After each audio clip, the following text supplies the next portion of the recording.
Record ചെയ്യുകയാണ്. ഇപ്പം നിങ്ങൾക്ക് അത് അവെയർ ആ ആയിരിക്കും അല്ലേ? ഇപ്പൊ ഓക്കെ ഞാൻ ഓക്കെ ചെയ്യുന്നത് സർ. റെക്കോർഡ് ചെയ്യുകയാണ്.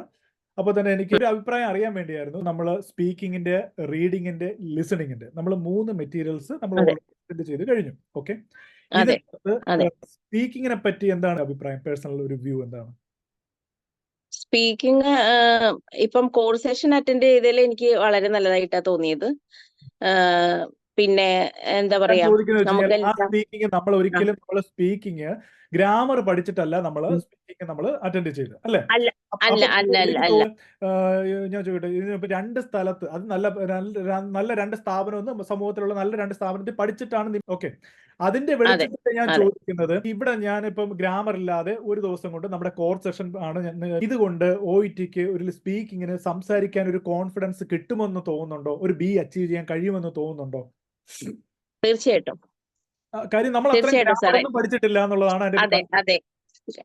അല്ല, നമുക്ക് ആവശ്യമുള്ളത് മാത്രം എന്താണ് സ്പീക്കിങ്ങിന്റെ ഓരോ സെനാരിയോയിലും നമുക്ക് എന്താണ് സംസാരിക്കേണ്ടതെന്നുള്ളത് ഗ്രാമറിന്റെ ആവശ്യമില്ലാതെ തന്നെ വളരെ ക്ലിയർ ആയിട്ട് പറഞ്ഞു തന്നിട്ടുണ്ട്. ഓക്കെ, അപ്പൊ അത് അതുകൊണ്ട് നമുക്ക് നല്ല നമ്മുടെ കോൺഫിഡൻസ് ലെവൽ ഒരുപാട് ഇമ്പ്രൂവ് ചെയ്തിട്ടുണ്ട്. നമുക്ക് പെട്ടെന്ന് തന്നെ ഒരു സ്പീക്കിംഗ് ചെയ്താലോ ഇപ്പൊ തന്നെ ചെയ്യാം എന്നുള്ള ഒരു രീതിയിലാണ് എനിക്ക് അന്ന് ഫീൽ ചെയ്തത് ക്ലാസ് കഴിഞ്ഞപ്പോ. ഓക്കെ. അത്രയും കോൺഫിഡന്റ് ആവും നമ്മള് എനിക്ക് ക്ലാസ് തോന്നുന്നു കഴിയുമ്പോഴത്തേക്കും. ആദ്യത്തെ സ്പീക്കിംഗ് സെഷൻ കഴിഞ്ഞപ്പോഴാണ് ഒരുപാട് ഹാപ്പി ആയത് അല്ലേ? അതെ അതെ അതെ. ഫസ്റ്റ് സെഷൻ തന്നെ ഭയങ്കര ഹാപ്പി ആയിരുന്നു. കാരണം സ്പീക്കിങ്ങും അത്രയും നമ്മളെ കോൺഫിഡൻസ് ലെവൽ ബൂസ്റ്റ് ചെയ്തായിരുന്നു അത് കഴിഞ്ഞപ്പം. നമ്മൾ പ്രാക്ടീസ് ചെയ്തില്ലെങ്കിൽ കൂടിയും സാറിന്റെ ആ ഒരു സെനാരിയോ അതെങ്ങനെയാ അറ്റൻഡ് ചെയ്യേണ്ടത്, അല്ലെങ്കിൽ ആ ഒരു നമ്മളോട് പറഞ്ഞു തരുന്ന ആ രീതിയെല്ലാം അത്രയും നന്നായിട്ടുണ്ടായിരുന്നു. നമുക്ക് എവിടെയും കിട്ടില്ല, ആരും അങ്ങനെ പറഞ്ഞേ ഇല്ല. Okay, thank you. പിന്നെ അതുപോലെ തന്നെ അടുത്ത് നമ്മൾ പഠിച്ചതാണെങ്കിൽ റീഡിങ്ങിനെ പറ്റി. രണ്ടാമത്തെ നമ്മുടെ കോഴ്സ് സെഷൻ എന്ന് പറഞ്ഞാൽ റീഡിംഗ് ആയിരുന്നു. അതും അതെ 4.5 മണിക്കൂർ കൊണ്ടാണ് നമ്മൾ ആ ഒരു സെഷൻ ഫിനിഷ് ചെയ്തത്. അതിനകത്ത് നമ്മൾ ടിപ്സ് ആൻഡ് ട്രിക്സ് അല്ല നമ്മൾ ഡീൽ ചെയ്ത് അല്ലേ? നമ്മൾ ഒരിക്കലും ടിപ്സ് ആൻഡ് അല്ല ട്രിക്സ് അല്ല നമ്മൾ അല്ല ഡിസ്കസ് അല്ല ചെയ്ത്. അല്ല. അപ്പൊ എന്താണ് അതിനെപ്പറ്റി ഫീൽ ആയത്? ഫുൾ ടോട്ടൽ റീഡിങ് അതെ, റീഡിങ് എനിക്ക് മനസ്സിലായത് നമ്മള് ഈ ടിപ്സും ട്രിക്സും അന്വേഷിച്ച് പോകുന്നവര് എന്നും വളരെ വ്യത്യാസമാണ്. റീഡിങ്ങിന്റെ മെയിൻ ആയിട്ടുള്ള സ്ട്രാറ്റജി എന്താണ്, എങ്ങനെയാണ് അത് അപ്രോച്ച് ചെയ്യേണ്ടത് എന്നുള്ളതാണ് ക്ലിയർ ആയിട്ട് പഠിപ്പിച്ചു തരുന്നത്. അപ്പൊ അത് തന്നെ നമ്മൾ ഫോളോ ചെയ്യുവാണെന്നുണ്ടെങ്കിൽ ശരിക്കും നമുക്ക് ഏത് മെറ്റീരിയലും എങ്ങനെ വേണമെങ്കിലും നമുക്ക് അപ്രോച്ച് ചെയ്യാനോ നമുക്ക് നമ്മൾ കോൺഫിഡന്റ് ആവുന്നുണ്ട് ആ ഒരു ആ സാറ് പറഞ്ഞു തരുന്ന ആ രീതിയിൽ നമ്മൾ വർക്കൗട്ട് ചെയ്യുമ്പോൾ. അപ്പൊ അങ്ങനെ എനിക്ക് റീഡിങ് എനിക്ക് ഇത്രയും കൂടെ ചെയ്യണം പറ്റും എന്നുള്ളത് തോന്നിയത് അത് കഴിഞ്ഞപ്പോ എനിക്ക് തോന്നിയിട്ടുണ്ട്. ശേഷം ചെയ്ത് നോക്കിയായിരുന്നോ റീഡിങ്ങിന്റെ? അതെ അതെ അതെ അതെ, ചെയ്ത് നോക്കി. ഇപ്പം രണ്ടാമത്തെ രണ്ട് മെറ്റീരിയൽ ഉണ്ട് എന്റെ കയ്യിൽ. അതിനനുസരിച്ച് ഞാൻ ചെയ്തു വരുന്നു, എന്റെ സമയത്തിനനുസരിച്ച് ആ ഒരു രീതിയിൽ ചെയ്തു വരുന്നു. പക്ഷെ ഞാൻ ടിപ്സ് ആൻഡ് ട്രിക്സ് പറഞ്ഞു തരാത്തിൽ എന്റെ അടുത്ത് പരിഭവവും ദേഷ്യവും തോന്നരുത്.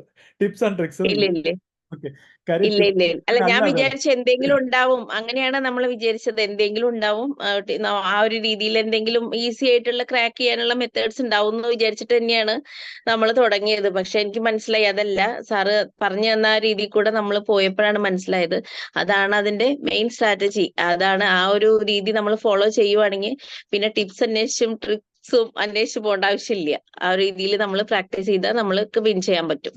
Thank you. അതുപോലെ ഇന്ന് നമ്മൾ ലിസണിങ് നമ്മൾ അറ്റൻഡ് ചെയ്തു. അപ്പൊ ലിസണിങ്ങിന്റെ അതെ എനിക്ക് എപ്പോഴും പിന്നെ പറയാറുണ്ടായിരുന്നു, പാട്ടൊക്കെയാണ് ഒന്നും കേട്ടിട്ട് അതെ മനസ്സിലാവും ഫസ്റ്റ് പോർഷൻ. അപ്പൊ ഇന്ന് നമ്മളിപ്പോ ക്ലാസ് കഴിഞ്ഞിട്ടേ ഉള്ളൂ, അതിന്റെ ഉം. Practice session. അതെ അതെ എന്നാലും അതെ. ഇല്ല ഇല്ല. നിങ്ങൾക്ക് ഇപ്പൊ നമ്മളിന്ന് കേട്ടതിൽ നിന്ന് എന്തെങ്കിലും ഒന്ന് വ്യത്യസ്തമായിട്ട് എന്തെങ്കിലും തോന്നുന്നുണ്ടോ? ഗ്രാസ്പ് ചെയ്തിട്ടുണ്ടോ? അതാ ഞാൻ ചോദിക്കുന്നത്. ലിസണിങ് സത്യം പറഞ്ഞാൽ എനിക്ക് ഇത്തിരി പേടിയുള്ള കാര്യമാണ്. ഞാൻ ഇതുവരെ അങ്ങനെ ചെയ്തിട്ട് എനിക്ക് ബിയും സിയും ഒന്നും അങ്ങനെ അത്ര കോൺഫിഡന്റ് ആയിട്ട് ചെയ്യാൻ പറ്റിയിട്ടില്ല. എ പാട്ട് പിന്നെയും ഞാൻ ഒരുപാട് ട്രൈ ചെയ്തിട്ടുണ്ട്.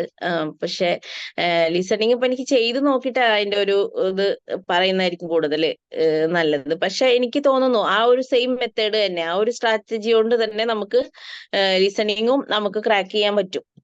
കാരണം അതെ, റീഡിങ്ങിനും ലിസണിങ്ങിനും ആ ഒരൊറ്റ രീതി കൂടെ തന്നെയാണ് നമ്മൾ പോകുന്നത്. ആ സ്ട്രാറ്റജി തന്നെയാണ് നമ്മൾ യൂസ് ചെയ്യാൻ പോണത്. അപ്പൊ ആ ഒരു ഇത് എന്തായാലും 100% വർക്ക് ചെയ്യും.